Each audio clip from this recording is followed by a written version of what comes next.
Karen, thank you so much for coming on the podcast. Hey Mariano, nice to be here. Thank you for having me. Welcome to the second ever podcast of this that Oh, I this do. It's great because I actually had in mind a few people that I wanted to come on the podcast and in certain order as well. Mainly because in a way the podcast is not something, it's not just an interesting project, but it's also a really good excuse to talk to people I care about and to have like really nice conversations. Oh, that's so cool. So it's really good to have you on the podcast. Oh, thank you. So before we get on into the more, well, I think everything is interesting, especially because this podcast, so it's all about you and your set. So it'd be great if you could give everyone listening a bit of a background about you, about who you are, and how you spend your time in this world. Wow. Okay. God, where to start? Well, I mean, I'm a mum of two boys who are 14 and 10, Michael and Benji. Little shout out to them. My background is a business psychologist, and I knew from a very early age that I wanted to do psychology. So it's been my one career until in the last few years kind of changing direction a bit and getting into music, although I can't actually claim it's a career. It's definitely a life change. But what do you want to know? So it's kind of like where to start. Like, tell me about your life. So how long ago have you made the switch from psychology to being a full mom, full-time mom? Yeah, so that was probably about 3-4 years ago, I reckon. 3.5 years ago when I came across become a DJ. Yeah. And decided that I wanted to try that. I guess there's a bit of a story behind that. Yeah. So what I want to do is to actually go back a little bit more, and I want to bring up the piece that you wrote for The Rabbit Hole, which is Down the Rabbit Hole, Easy Does It. And there are a few things that you wrote in that piece that actually got my attention. One of them was that you were talking about your teenager years, and you said that at a very, very early age you discovered spirituality, and you even called yourself a spiritual seeker. It'd be great. That, but So it'd be great if you could tell us, how did you actually find that your spirituality at such an early age, and when do you think this became such a central part of your life? That's a good question, and it's difficult to answer because it's just something I feel has always been there.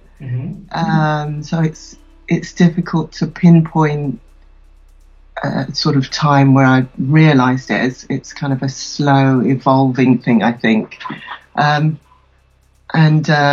I actually think it's something that everyone has access to. With just a little bit of reflection, we can all access that place within us that's just always been there, that's a kind of still, quiet place that we can all relate to within ourselves.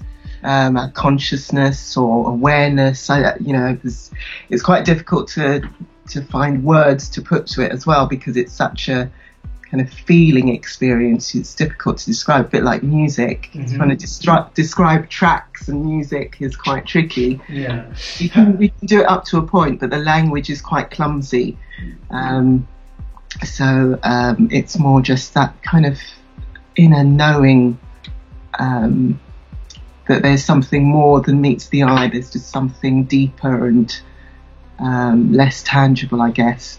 But it was in my early teens that I met a friend who kind of introduced me to teachings that really sort of brought it to life, I suppose, made it more tangible. So I guess you can say there was a kind of aha moment in my early teens, early 20s, late teens rather.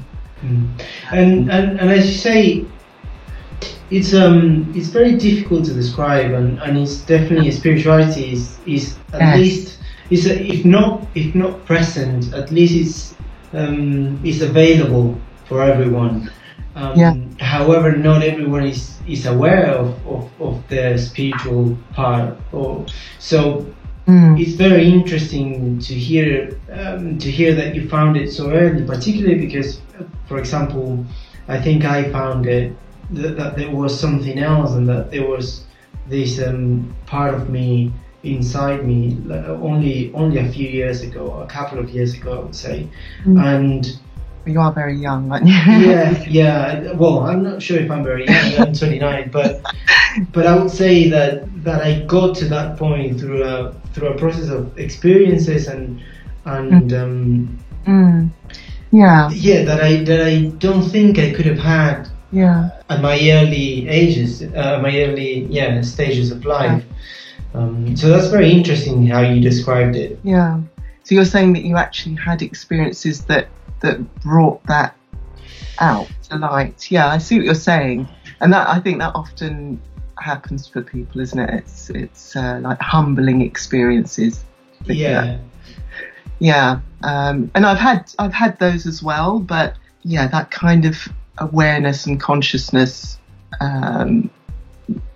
was already there, if that makes sense. Yeah. So it certainly evolved. Yeah. And you said you had a friend that showed you some teachings. Were these books? Were these a part of a religion? Books, tapes, and I mean, nowadays it's more like YouTube, but in those days we didn't have YouTube in those days. God, it was early days of didn't even have. I remember I did some work for her, and she had one of the first Apple Macs. I was like, oh, wow, yeah. Was that one of the colored ones, or even earlier than that?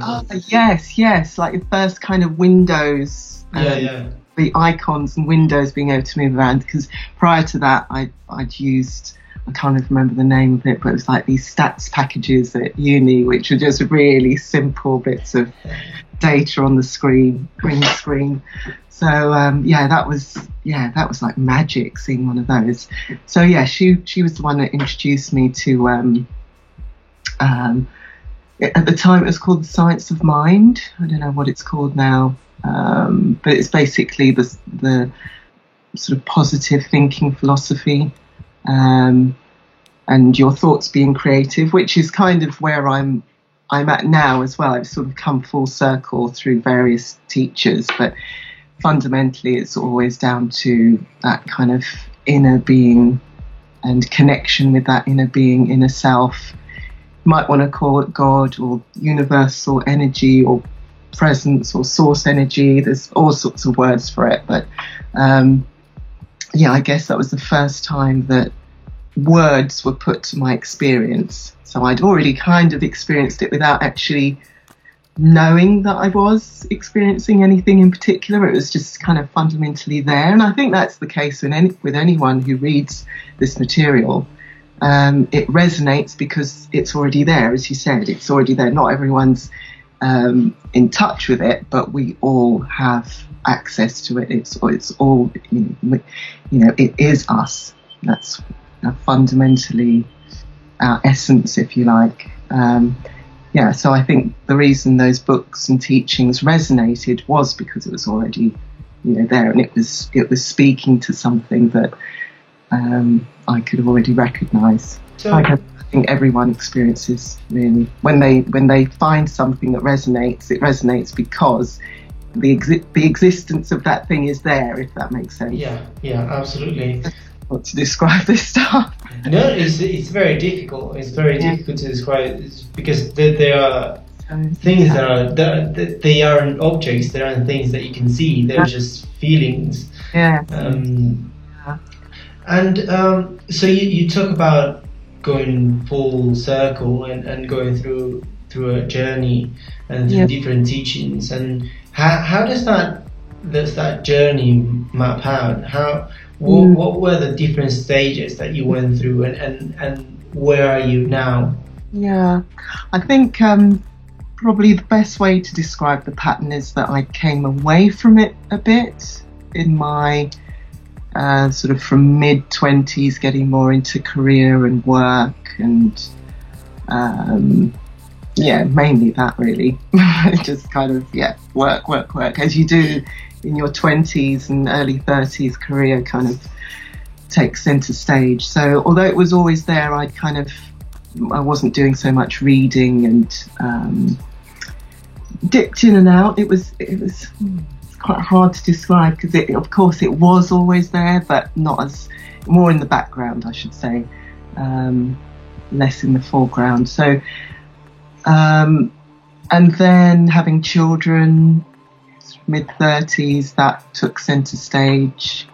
So I'd probably say that the thing that really brought it back to the forefront was having a health scare and realising that I needed to really look at the way I was living my life and the way I was thinking, and really thinking I need to start practicing what I preach and start practicing all this stuff that I've been reading, all these, processes and, psychology. I was coaching people, and so that, I'm just going to turn around. I mean, it's a messy room with boxes and stuff, but there's, I don't know if you can see that, there's masses of books on the shelf, and that's not the half of it. We've got tons. So there's all this information that I have that some of it I think I'll just absorb it by osmosis. I'm going to hopefully it'll just all absorb this information. But so all this information, and I thought I need to just start practicing it and actually start living it. And it was more the spiritual side that I think was most important. So on the sort of health journey, I changed my diet and looked at the way I was living and all of this stuff, and lots of practical stuff. Really learnt a huge amount and all good. But the one thing that I kept saying to myself or saying to people or finding was the mental side was the most difficult. The stress side, which is the fundamental bit of it really, was the most difficult bit to really get to grips with and change and what have you. So I started focusing a bit more on that, and just in the last 2 years I'd say that I've really delved much more deeply into it. And I wouldn't even say delved more deeply into it. It was, it was kind of almost so what I find tricky with all of this is that there's two of me. There's a bit of me that experiences life, and then there's this bit that's like the broader perspective that's behind it all. That's also me, but there's like a combination of the two things. So that broader perspective, which you'd call that kind of spiritual side, it was almost like it was leading me to those experiences, if that makes sense. Although on the other hand, you could say the experiences were leading to the spirituality, but it's almost like you can't really separate the two. That's what I mean about that kind of spirituality, just always being there, kind of involved intertwined in life.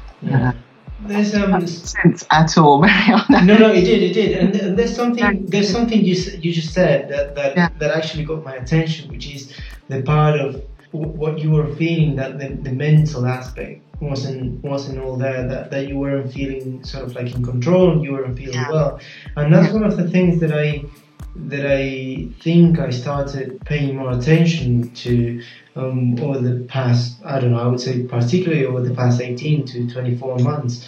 I feel like I had moments of real clarity over the last couple of years, and that maintaining that clarity takes as much effort as as to going to the gym every single day, and maintaining a healthy mental state is so difficult, and it's something that you need to practice every single day, and you need to sort of like, the way I think about it is it's very similar to how you put it, in having two different sort of persons inside you. One is the person that reacts and lives the moment and every single situation, and to me the other one sort of feels like he's auditing the person that's reacting. And this person that's auditing everything that I do feels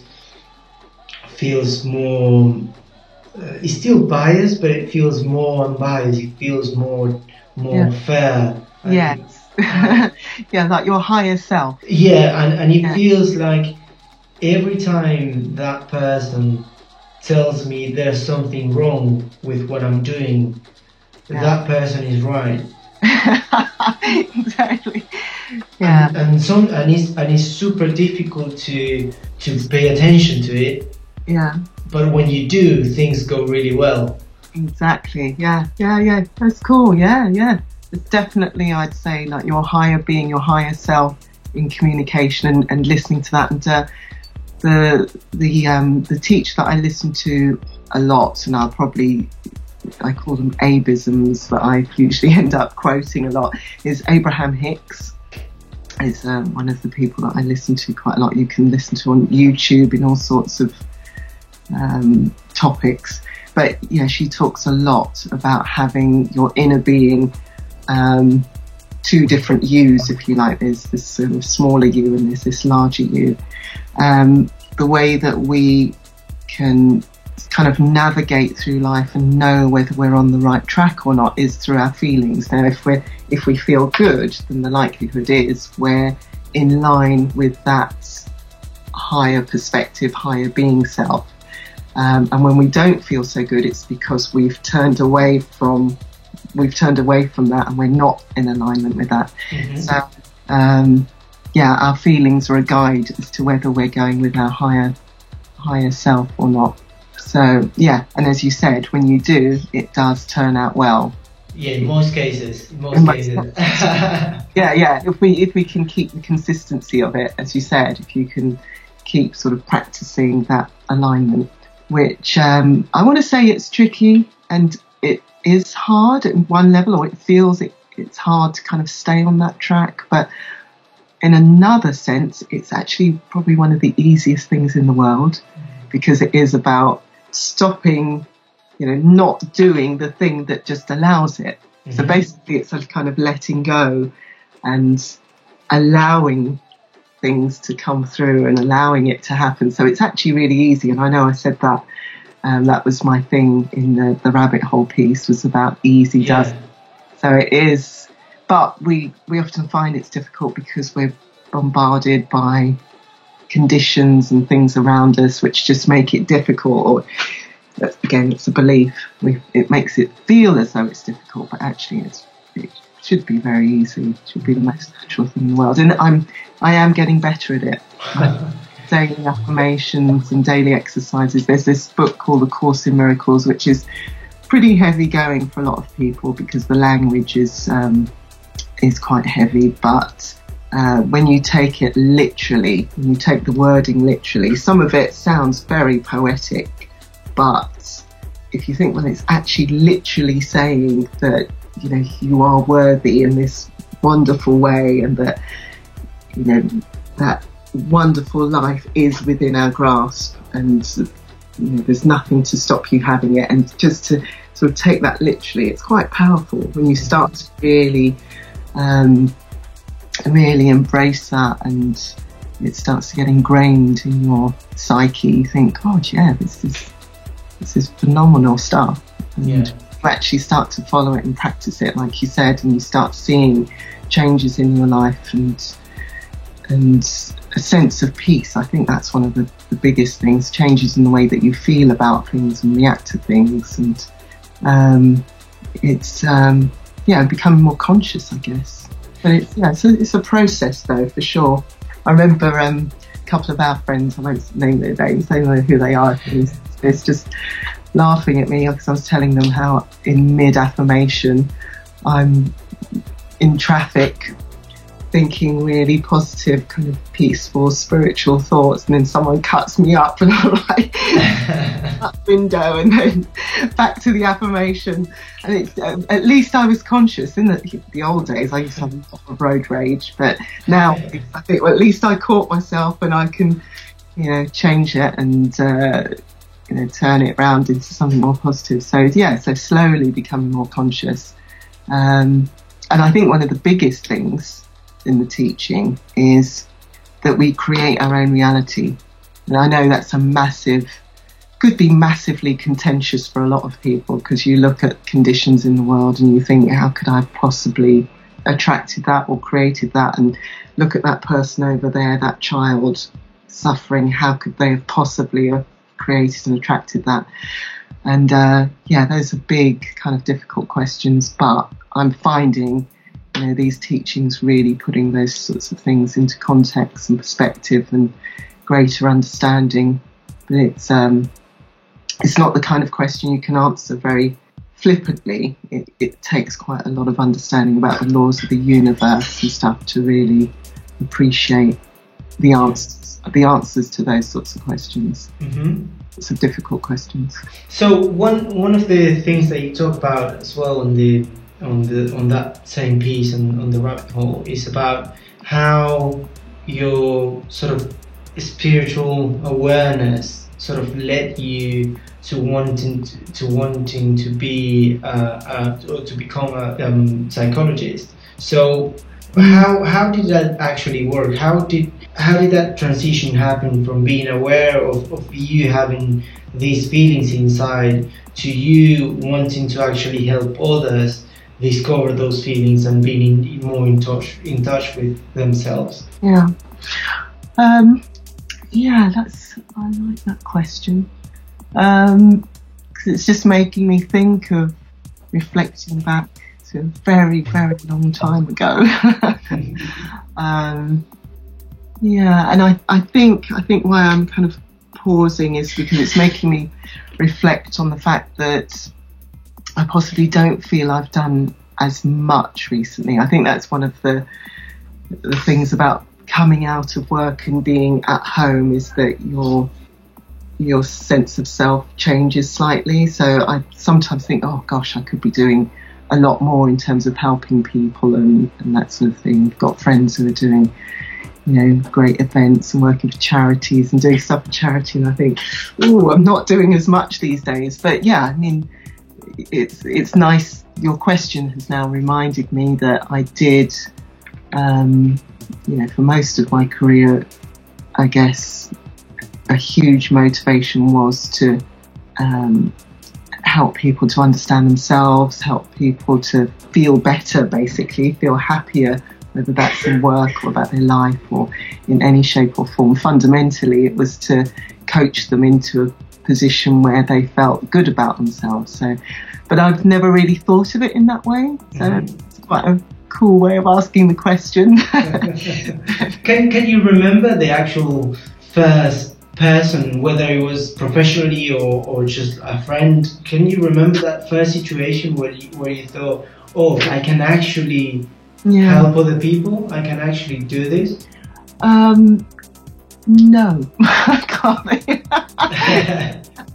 No, I can't think of a particular time, and I'll tell you the other piece of this, which is probably a bit more selfish, and I think that's probably, in a way, the greater motivation, is that I'm extremely nosy.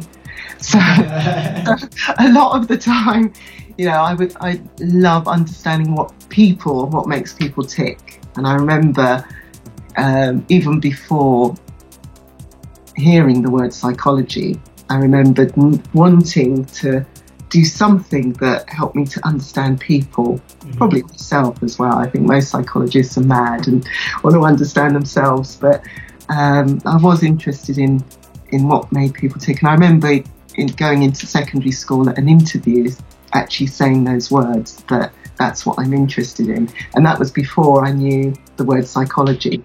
So a few years later, I came across the word psychology and I thought, that's it. That's what I want to do. So the selfish part is, like I say, that I'm extremely nosy and I just love knowing about people. So, and then as a benefit, by listening to them, if they feel better, great. But I was enjoying just finding out their life story. And no, of course, you know, there was a definite motivation of wanting to help. But yeah, I couldn't think of a particular time that triggered it. It was more the motivation of wanting to know about them, I think. Okay, so long answer to that. Again, referring back to that piece, and I keep referring back to it because I think you told just such a beautiful story, and it's so well written in a way that the text is simple, but what he's saying is so important, and it resonates with pretty much everyone who can read it. That's cool. So one of the things you did on that piece is describe learning to DJ as a hugely spiritual experience, and especially nowadays, most people out there would squint at that sentence. Like me. So mainly, and I think it's mainly due to the rise of, like, you know, the EDM DJ, and as a pop culture figure, and that means probably in most cases people haven't really been exposed or in touch with the realities of DJs like you or me, and who, by the way, we probably don't want anything to do with that sort of fame and that sort of life. So it'd be really interesting if you could develop a bit more on that idea of learning to DJ and why it was such an spiritual experience for you. I mean, it was that description of it is only really in hindsight that I look back and say, oh, that's what it was. But at the time, it was just an impulse, and there was just something just leading me towards it. So I wouldn't have, at that stage, I wouldn't have said it was spiritual. It's just like, wow, I just love this music. It just calls to me. It just draws me in. When you just get an impulse to do something. So I can't remember the exact sequence of events of how I came to become a DJ. Oh, well, yes, I do remember contacting a DJ from Passion Live, and just being completely absorbed in this kind of podcasty music and the mixes and the creativity, and just fascinated with how they did it, and the music and the sounds coming out, because I'd got a car a couple of years prior to that, and had digital radio, which I hadn't had for years, because the old car that I loved for 13 years, my Honda Prelude, died a death, and the CD player in it had died years before, so I'd been without music in the car for a few years, and of course I had young children, so that was the priority anyway, listening to baby CDs and what have you. You know about that, Mariano. So when I got this digital radio in this car and tuned to these new stations that was playing this music, I thought, I know I've always loved dance music, but it wasn't just dance music. It was dance music that you could actually listen to, and there was kind of something kind of intelligent about it, or it was capturing my imagination, and no one else kind of got it in that way. So that's the reason I contacted Become a DJ, because I thought, well, I can maybe find other people who like this sort of music, who appreciate this sort of music, because the DJs themselves must like it. So in search of DJs. So when I went along, I wasn't actually thinking of becoming a DJ particularly. It wasn't at the forefront of my mind. I wasn't sure that it would fit. I wasn't sure the culture or how it would fit. I just thought I'll just go along out of curiosity. And it was great. And I met them. I thought, this is it. This is what I've been looking for. They just said all the right things. And I just thought, this is great. I had goosebumps all over. I thought, this is fantastic.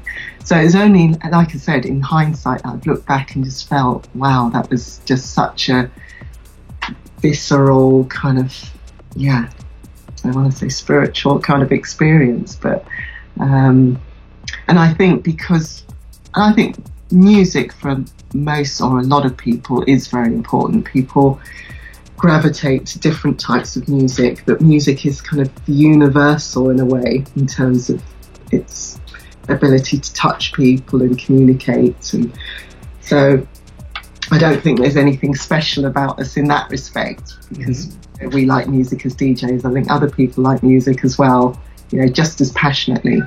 But I think there's definitely something, there's a kind of parallel, if you like, between a kind of, well, for me anyway, kind of a spiritual journey and the journey with music is almost parallel because it evolves all the time. Mm-hmm.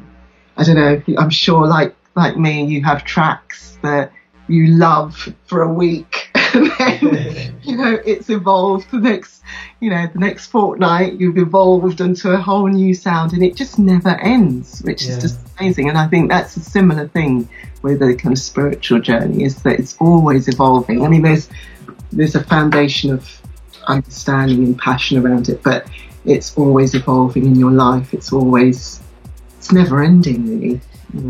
Because I've been, like I say, discovered it, if you like, from early 20s, late teens. When you say I discovered it through the books, but since then it's always changed and evolved and hasn't stopped. I don't think it'll ever stop. In the last couple of years when I've delved in, it's amazing how I'll be listening to one teacher for a few months and then I'll just have an internal question about something, and lo and behold, the next teacher just kind of materialises to answer those questions. So it's just a never-ending process. Same with music, I think. So I wanted to ask you actually about music in general, because as you said, music is widely regarded as important.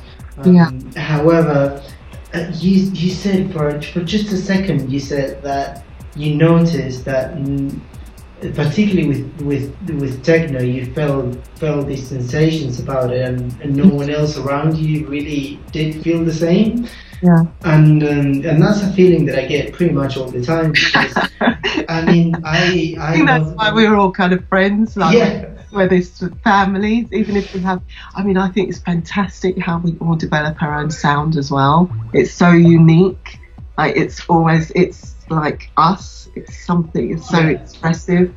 But we all kind of get it. Even if we've got our different sounds, we all get that kind of. Yeah, absolutely. And I wanted to ask you about that because even though and you mentioned you sort of discovered the importance of music when you were younger, when you were sort of like on your 20s, there was a change obviously, because you went from just listening music to actually wanting to do something with it, and by doing something with it, I don't mean being a professional whatever. I mean putting tracks together and doing something, making something out of the nothing. And what do you think made you want to do that? Well, I don't know. I think it's just so creative, isn't it? It's so yummy. I can't think of a better word. It's yummy. I don't know. It's just. I think it's just going as I think everyone ideally, I want to say should, I don't really say should in my vocabulary, but should do, is kind of following their bliss and their passion. So, and I can't actually think of words to put to why I wanted to go down that route or what's appealing about it, other than just the love of it, just something. So, I think this is probably going to be a more slightly difficult to respond. Right. I'm ready, Mariano. But mainly because it's one of those things that you can't really put your finger on, and but at the same time, that's the name of this podcast, which is the meaning of music. Right. And what do you think is the meaning of music? Why do you think? And by this I mean not only electronic music or techno, but I mean music in general. Why do you think it makes us feel the way we feel? What is the meaning for you? I think it's because we are all vibration, and music is probably one of the most, I want to almost say, pure forms of vibration that there is. I mean, music is vibration, and we're vibration. And I think, this is an Abraham Hicks thing, is that we're vibrational beings. That's what she talks about all the time, that the greater part of us is vibrational. The bigger part of us is vibrational. And I think you probably saw that video. You might have even posted it. I can't remember the name of it. Cymatics? Is it Cymatics? The vibe. Oh, I need to think of the name. You will know it, but you put sand on a. Oh yeah, I've seen it. Yeah. Cinetic. Yeah, sound or something like that. I know. We should get this right. Podcast about music. Yeah. I'll post the link on Google before the end to make sure we get the name right. But yeah, I mean that, and water as well. I think it has the same effect on water. So it just goes to show, just how pure it's the most tangible way of seeing vibration. We can actually see it, I think, and I think that's. And if you think if we're made of water, I can't remember the percentage. I want to say 90% of us is water. I know it's quite a high percentage of our physical makeup is actually made of water. So if you think music is really affecting, if you think of how it affects water, and it's affecting our bodies in the same kind of tangible way, really, the cells of our bodies, our frequency of our mind, our thoughts, everything is being affected by music in a really strong and powerful way, possibly more so than sort of visual stimuli and stuff, which is almost more solid. Music is so much more fluid that I think that's why it can be so powerful for us. And that's very interesting. I hadn't joined the doors. I was listening to a podcast a couple of days ago. Yeah. And there was this physicist, and I'm probably gonna ruin the theory because I'm not a physicist. I'm always really careful when I'm like quoting things or But basically, he was talking about the elements and how most of what we know is conformed by waves, and he was talking about the waves in the actual sea, the actual waves, and he was talking that. Actually, when you see a wave, it's not the water moving, but it's just a vibration going through the water, but the water being still. And when you talk about us being water and the music being a wave, a vibration going through us, then you can start sort of like putting those together and thinking, oh, so that's powerful. Yeah, that's probably and if you think about it, we also think talking in terms like resonating and things that we can feel. We talking that in that sense. Yeah. You've used the actual words already quite a few times. Feeling. I've just googled it. Cymatics. There you go. Yes, we were close. So. Now, you said you discovered music quite a while ago, and we went through sort of why you started DJing as well. But do you think that your way of thinking of music ever changed? Was ever different than it is now? You've got good questions, Mariano. Did it ever change? Yeah, I suppose my relationship with music has changed, but I guess the feeling and love of music has always been there, but I've interacted with it in different ways throughout my life, whether it's just dancing in clubs when I was younger, and but now being more hands-on, and it may evolve more if I get into production side, which I haven't done yet, but I think at some stage I probably will, go into that area. So again, the relationship with music will change again.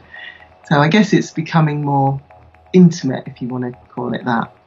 As time has gone on, it's become more important. Actually, I had the best, I have to tell you this because it's just so cool, I had the best fortune cookie messages the other day. I went with a friend who's Chinese. Actually, the woman who introduced me to the whole Science of Mind stuff we're still a really, really good friend. She's a beautiful person. So we see each other now and again. We went for a Chinese the other day. And this was one of the fortune cookies. Can you see it? I don't know. No, I can't read it, no. So it says, your love of music will be an important part of your life. Wow. I know. So I did the lottery tickets on that one as well. Numbers at the bottom, I thought I'm doing the lottery. And then the other one, which I absolutely love as well, is you will live a long life but never get old. I thought, oh, please, that's so nice. that is actually you. That's you. Don't you think? Yeah. Certainly try, but yeah, that's really cool. That's very Did I answer interesting. your question? Did I answer? Yeah, I mean, we sort of thought about it. Yeah, but I mean, it's all around the same sort of subjects, and I knew the conversation would sort of go into this direction. Yeah. What the so, whole spiritual thing? Yeah. Big theme. Yeah. Do you think that techno or minimal or just the music we play and like, do you think it represents anything different to you than the rest of music? Yeah. Or is it just music that you play with and that's it? Yeah. I think. I think it definitely. I think as all music, it kind of creates a feeling in you, and I think. Yeah. So it's an interesting question as to why I've gravitated to that. What feelings are that come from it, and I think it's just. Oh, how to answer it? I mean, it obviously creates a sort of vibration within us in one level, but there's obviously something about us that is attracted to it as well. So it's like which comes first in a way, chicken or the egg. But there's something very, I want to say, consciousness raising about techno. There's something, taps into our consciousness somehow.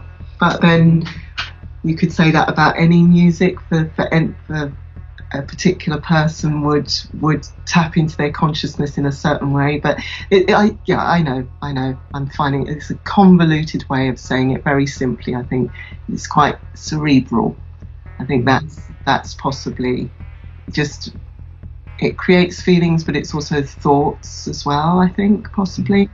Yeah, I can definitely understand with maybe because because I'm also thinking of tracks that I just love to move to that have no thoughts at all. So I'm not sure whether I'm completely accurate in saying that. I'm grappling around. But something that I definitely feel, and when and it's definitely not that easy to describe, but I feel in a similar way to you. It feels like just conventional music touches more like the feelings part of you, and it's very it's like very direct in the way that it's presented, so you can tell a ballad when it's a ballad straight away, and sad song and a happy song. Exactly, and it's very direct, it's very straightforward. But with this style of music, you get like this emotional side, and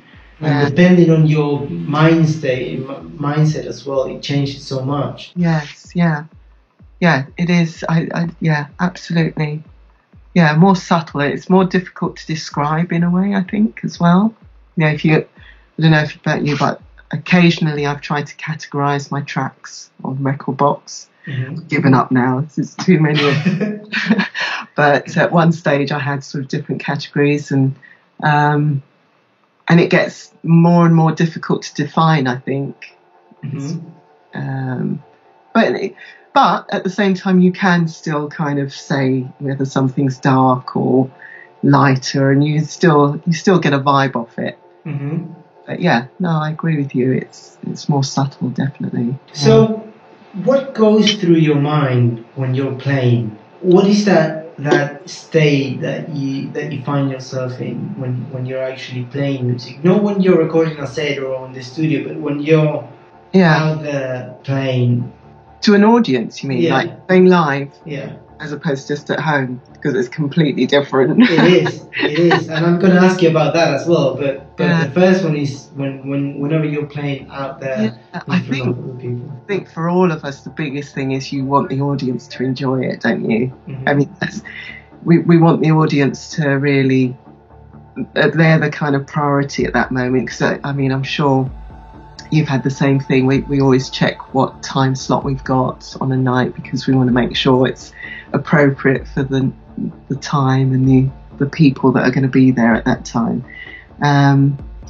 You know, and it's fulfilling for us, for people to listen to and enjoy our music. So that's enjoyment is like the fundamental thing behind it all for us, for other people. So I think that's the biggest motivator if I'm like creating a set and playing live, is are people enjoying it? And then there's the panic of, am I pressing the right buttons? Am I matching? So there's all the kind of, all the logical stuff that comes in. And then behind that, just enjoying the music and thinking, yeah, this is so cool. And I'm so cool, like one of the few mums that I know, I think only mum that I know, DJ. So yeah, so that's really cool. Yeah, it's a whole mixture of things, but I love it. Yeah, I love it. So and what goes, because you clearly made a distinction between playing out there and playing at home on your own. Yeah. What's the difference? Yeah, I'd love to. One day, I'm sure it'll happen, that I play, or maybe it won't happen, but that I'm playing live and feel the way that I do when I'm at home, and you're just enjoying it, and just, you know, and you know when you sometimes you put two tracks together and it just clicks and it goes, and I've sometimes been jumping around the room, you know, like, oh my god, that's so good. So and I've had moments of that playing out where, you know, you're just enjoying it so much that you're just like, whoa, yes. But yeah, I think sometimes it's been, I'd say, euphoria. Listening to some of the music, just, yeah, obviously so much more relaxed. And I'd love one day to not plan a set and just be so in tune and aligned with the vibe in the room that you can just put on track after track and take people on a journey, and everyone's just on the same wavelength and vibe and everything. Yeah, that'd be really cool one day. So you just mentioned the fact of planning sets and thinking beforehand what is that you're going to play. How is that process? Do you always have like a concept about what the set is going to be, about what the style is going to be, or if you've got like a certain feeling in your mind that you want to create or buy? What's that process like? Yeah, I'd say it's a mixture of all those things in a way. So the time that you're playing, the audience that's going to be there, the kind of tracks that you like yourself, because you obviously you can't really play anything else. So ultimately, even if you are, you know, either playing an early kind of opening set and it's quite sort of happy clappy, or you're playing something darker and heavier in the middle of the night, it's still going to be tracks that you like. Or still somehow your kind of signature will still kind of, your stamp will still be on there, I think. And that's the beauty of it. It's just that it's, as I said before, it's just so uniquely us and individual. No matter what you play, it's still be something that you like. So yeah, I think that's probably the biggest motivator, is do I like it? And yeah, and obviously, does it have the right kind of feel and mood? But I've got to like it. I have to like it. If I don't, but then again, sometimes you can have a track that it's not your favourite, but somehow it works in a set. So, you've just got a track and you think, actually, that really bloody works. And it comes alive. Somehow you make a track kind of happen and come alive because you put it with something else where it really works. But in isolation, it might not be your favourite. So, yeah. So, but generally speaking, I mean, I get most of my tracks from Beatport, and I would never buy a track that I don't like. So ultimately, whether it's on a continuum of really favourite to least favourite, it'll still be in a package of music that I like. And that didn't answer your question, did it? It sort of did. Sort of did. Getting there, and then I just went off. Don't worry, I'm asking questions that aren't like a yes or no question. So that's the whole point. And so going more into the set that we're gonna listen in just a little bit from you, and talking about concepts behind the sets, and obviously playing a live set is quite different than than recording a set to play on the radio or on a podcast or things like that. Exactly. Yeah. So what was the concept, if any, behind the set that we're going to listen, and does it have a name, or is there anything in particular that you thought when you put it together? No, it doesn't have a name. Mariano Podcast. But I've definitely been moving towards I want to say darker techno, more, I suppose, subtle, minimal techno. I've always liked kind of minimal and deep tech stuff, and I think I'm possibly, and fair enough, I don't mind at all, but a little bit kind of typecast in the kind of early set party groove, which is fine because I love that stuff as well, and I get a real buzz from it, and I find whenever and people seem to respond really well at parties to it, so it's great. And I often find that once I've worked on one of those kind of sets, that my ear is really attuned to it, and I have to kind of get back into more subtle stuff after sort of more gradually. So I think this one, I haven't done anything happy clappy for a while, although I did recently to Synthesize, which we played at, which is such a cool event. So I played an early set there, and it was great. And I did sneak in some techno, a bit more sort of darker techno bits. But this one is a bit more fully minimal techno, which I love. And yeah, I can't remember my thought process behind it now. Like I say, it's always tracks that I love. So, and just all the subtleties. I always like something with rhythms. You know me, my rhythms. There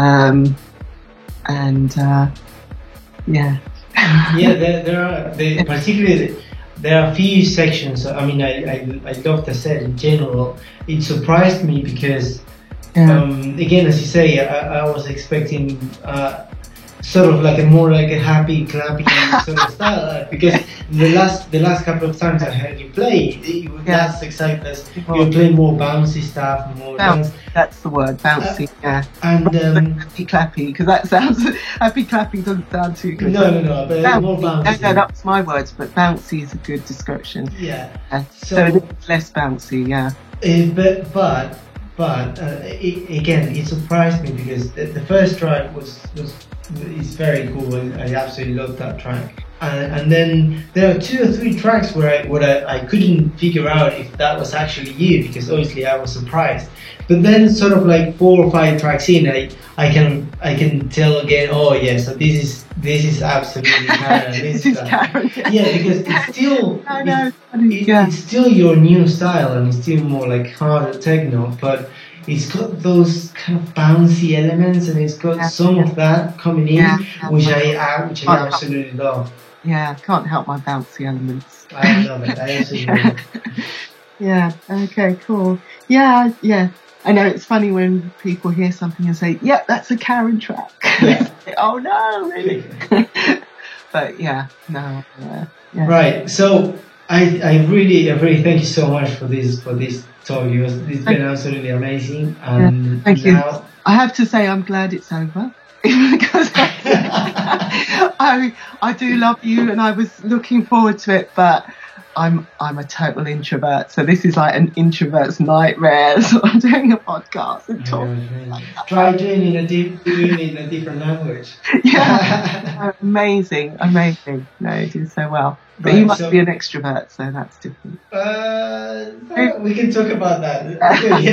Another discussion. Number 2.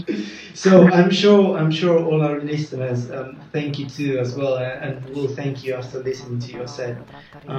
So again, thank you so much for joining us, and now we'll hear your amazing set. Thanks so much. Promessa, ritorno, protetta, trascino, pensiero profondo, parola, protratta, ritratto, promessa, ritorno, protetta, trascino, pensiero profondo, parola, protratta, ritratto, promessa, ritorno, protetta, trascino, pensiero profondo, parola, protratta, ritratto, promessa, ritorno, protetta, trascino, pensiero profondo, parola, protratta, ritratto, promessa, ritorno, protetta, trascino, pensiero profondo, parola, protratta, ritratto, promessa, ritorno, protetta, trascino, pensiero profondo, parola, protratta, ritratto, promessa, ritorno, protetta, trascino, pensiero profondo, parola, protratta, ritratto, promessa, ritorno, protetta, trascino, pensiero profondo, parola, protratta, ritratto, promessa, ritorno, protetta, trascino, pensiero profondo, parola, protratta, ritratto, promessa, ritorno, protetta, trascino, pensiero profondo, parola, protratta, ritratto, promessa, ritorno, protetta, trascino, pensiero profondo, parola, protratta, ritratto, promessa, ritorno, protetta, trascino, pensiero profondo, parola, protratta, ritratto, promessa, ritorno, protetta, trascino, pensiero profondo, parola, protratta, ritratto, promessa, ritorno, protetta, trascino, pensiero profondo, parola, protratta, ritratto,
Bye.